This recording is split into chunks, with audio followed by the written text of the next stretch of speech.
I'm sure you've been hearing tons about GPT-3 and you're wondering what all the fuss is all about.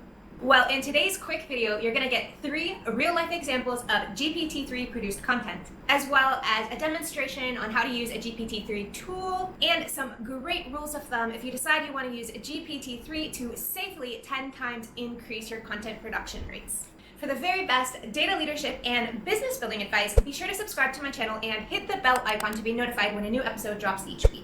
Who am I to tell you anything about GPT-3? Well, I'm a data scientist turned data entrepreneur. And after one of my coaching clients turned me on to the GPT-3 library, I started testing it out. And I've been testing it out, as you'll see, over the course of about 3 months. In case we haven't met, my name is Lillian Pierson, and I support data professionals to becoming world-class data leaders and entrepreneurs. All right, so this is GPT-3, the good, the bad, and the ugly as heck. First of all, what is GPT-3? GPT-3 is a model for human-like language production. It's written in Python, and what it does is it uses a large amount of differing text to create similar but unique content. It was developed by OpenAI, and then it was released for public use in June of 2020. And since then, there have been tons of data entrepreneurs creating SaaS products that run off of GPT-3. Now, these tools are capable of producing some pretty compelling marketing and sales copy, as you will soon see. There are some pretty fun content tools out there that run off of GPT-3.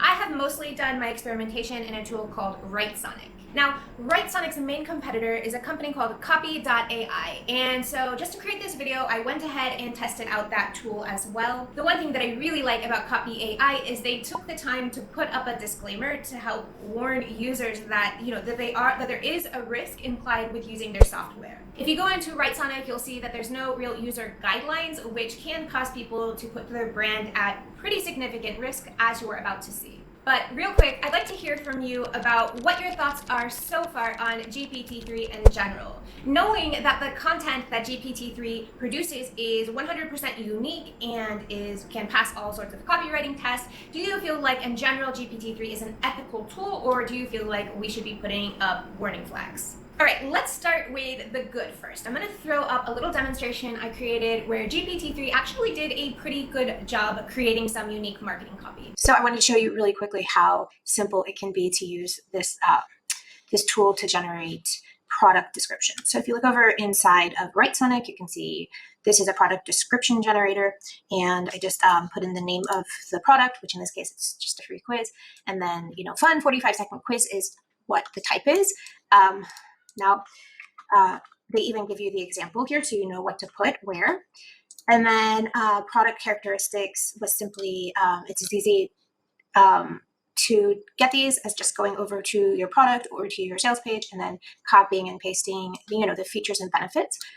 So these are the benefits. So just copied and pasted these into here. And then I hit generate product descriptions. And let's see. These are what are spit out. How would you like to make more money and get more fulfillment from your work? Data Superhero Quiz is a 45-second quiz that will uncover the data roles where you're most likely to thrive. It's fun, fast, and easy to use. You'll have the opportunity to share your data superhero results with your peers, plus you'll get a glimpse into some recent research findings, research we've been conducting on 50 different types of data roles and their compensation packages. So it's actually very good. It's a good product description, and it's accurate for the actual product, which is this quiz. And I could just in 30 seconds write a cool little description. And of course, look, it's unique. So plus it's completely anonymous, so there's no need to worry about being judged.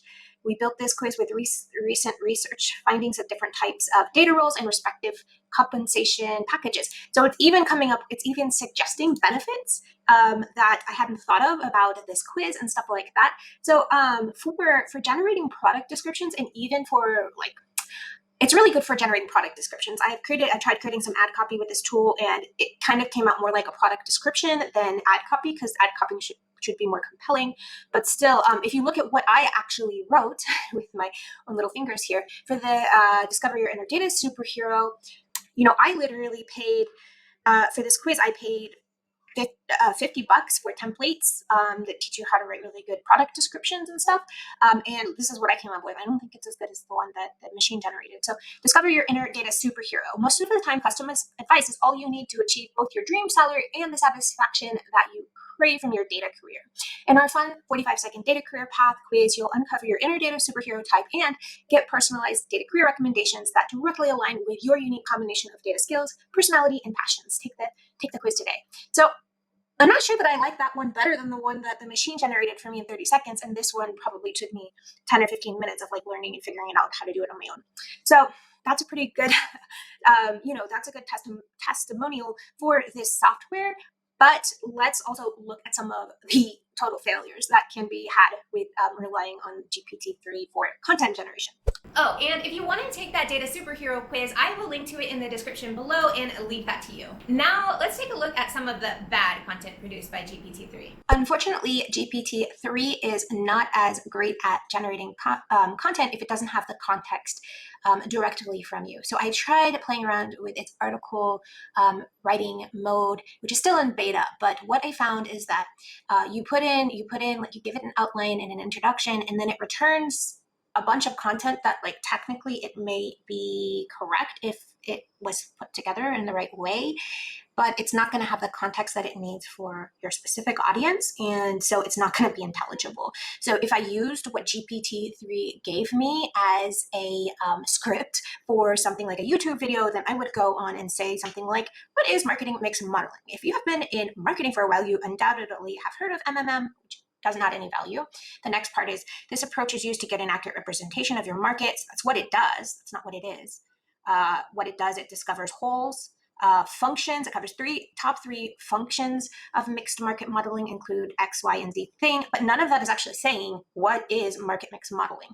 And so, I wrote my own script, of course, and the stuff that the tool, the GPT-3 gave me was actually pretty useless for helping me, and it actually created more work for me, trying to figure out what it was saying and like how, if I could use any of it. So I just scrapped it completely and I wrote my own script with my target consumer in mind, right? So that's data professionals. So data professionals understand variables, understand models and machine learning, and it cuts out a lot of the crap. Like if you talk about market mix modeling, there's a lot of like marketing people, business people trying to do it, and that's great, but their language for describing it is it's a little bit vague and it's not all that helpful. So if we talk about it, in terms of data speak, once you've defined your core product and the marketing features you want to model within your marketing mix, in this case, it's the 4P, you'll undoubtedly want to evaluate how that mixture of features directly impacts profitability. The model you use to make that type of prediction is what's commonly referred to as a marketing mix model. And market mix modeling, that's simply the act of taking historical and marketing time series data and using statistical machine learning methods to uncover relationships between your core product and marketing features, as represented by the 4Ps, and sales. Once you've ascertained these relationships, you'll be able to predict future sales and tweak your company's marketing plans accordingly. So this has got the context it needs, since the consumer for this content is data professionals. It speaks to them in their language and it breaks it down in terms that they understand. And it also directly says, okay, what this is, and it answers the question what this is and why it matters, which is to produce more sales for your company using data science.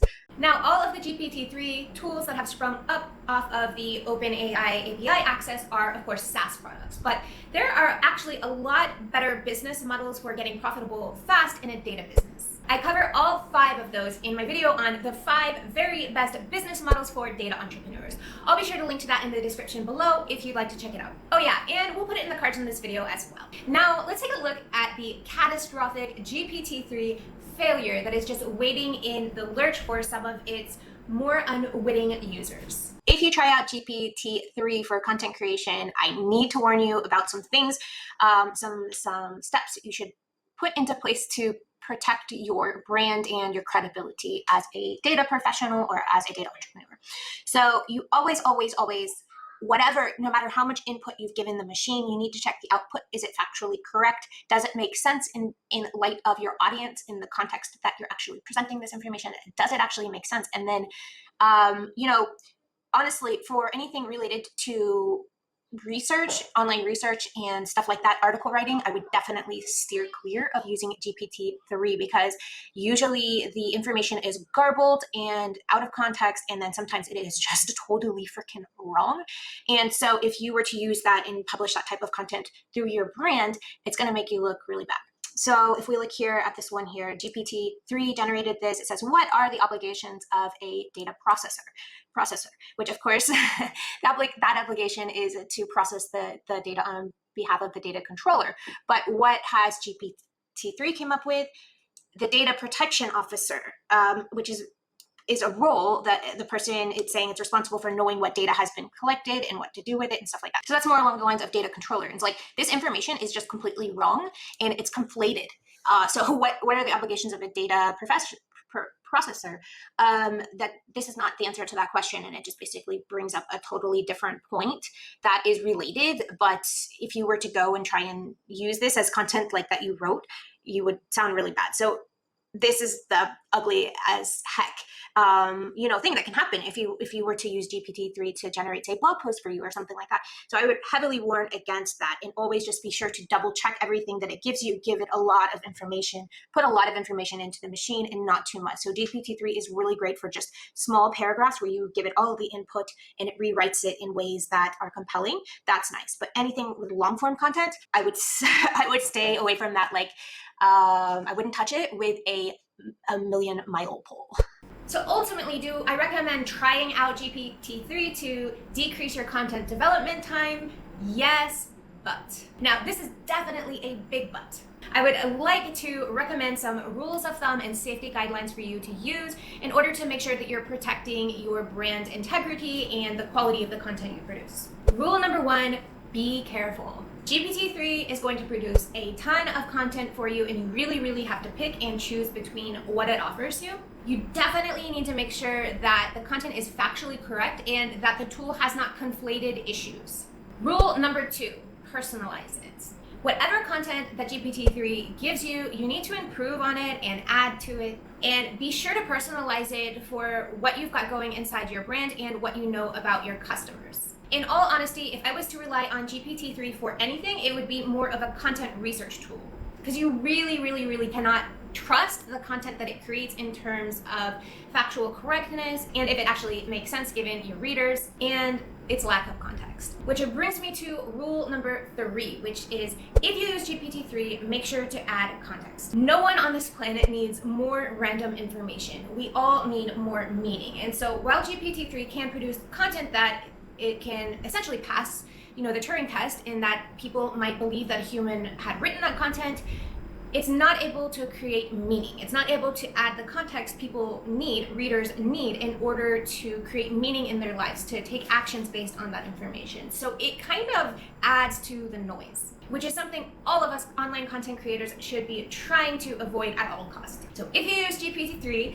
as a research tool, or you take a few lines of copy from the tool, make sure that you are adding context so that your consumers, your audience, is actually able to get meaning from the information you're providing them, and they're not just getting a bunch of random information that's going to overwhelm their brains. And last but not least, rule or guideline number 4, which is listen to your end text. You want to make sure that whatever content that you are writing coming out in written form, that it comes across as conversational, and so TTS Reader helps you do that. I'll put a link to that tool in the description below. It's free, you can check it out. Now, if you love this quick review of the GPT-3 content creation tools, then I know that you are going to just adore the Data Entrepreneur Toolkit. That is complete coverage of the 32 very best tools and processes that we used in our business to hit multiple 6 figures. To get that, just click on the link below and you'll be able to download it for free. Oh, and if you like this video, be sure to show it some love by giving it a thumbs up, leave a comment below letting me know what do you think about the whole GPT-3 thing anyway, is it ethical, and be sure to subscribe to my channel so you'll be the first to know when the next episode drops.